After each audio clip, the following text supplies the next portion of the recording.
आदरणीय बाबाच्या माध्यमातून माझ्याकडे आलेली सेवा आहे। तसेच सर्व ग्रामस्थ मंडळी या ठिकाणी उपस्थित आहेत।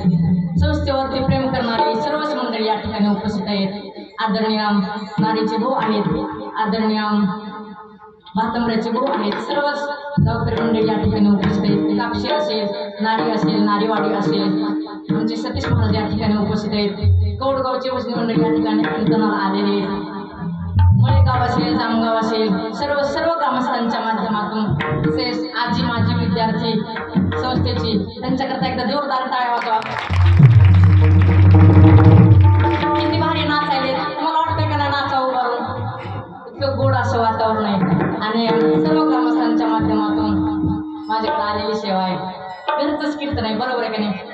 आणि सगळे कार्यक्रमाचे सर्व आयोजक असतील, नियोजक असतील, टाळकरी, माळकरी, विणेकरी, चौदार, शिष्टमाले, गायक मंडळ, तरुण मंडळ, महिला मंडळ, सामाजिक, आर्थिक, शैक्षणिक, सहकार, व्यापार, कला, क्रीडा, सर्व क्षेत्रातले व्यक्तिमत्व, भाऊसाहेब पाटील, पोलीस पाटील, तंटामुक्ती अध्यक्ष, सरपंच, उपसरपंच झाले ना आता सगळे, सौजन्य दाते, अन्नदाते, सर्व ज्यांची नाव घेतली ते देव, राहिलेले महादेव, सर्वांचं नाम उल्लेख करणं शक्य नाही, बरोबर आहे की नाही? आणि सर्व संस्थेवरती प्रेम करणारे मंडळी या ठिकाणी उपस्थित आहेत आणि सर्वांच्या माध्यमातून माझ्याकडे आलेली सेवा आहे। तसेच कलाकार मंडळी या ठिकाणी उपस्थित आहेत।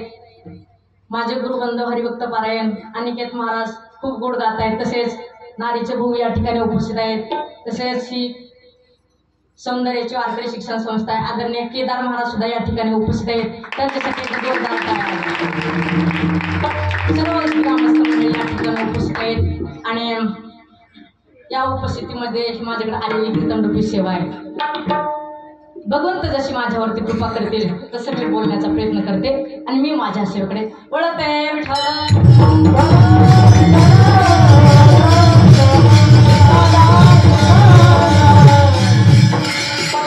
बसणारी जरा अशी फ्रेश बसा, रिलॅक्स असं मोकळं बसायचं महिला मंडळ, फ्रेश बसायचं हा, आणि टाळी अशी भरपूर वाजवायची, बरोबर की नाही? विशेष करून महिला वर्गांची उपस्थित फार गोड आहे, त्यांच्यासाठी एकदा जोरदार टाळ्या। फ्रेश बसायचं कीर्तनावर सुद्धा, एका कीर्तनात एक जण टाळी वाजवत नव्हतं माझ्या, अरे मी आपलं कारण टाळी वाजवलं, मला माझ्यावर कर्ज आहे, मग आम्ही फेडाव का काय?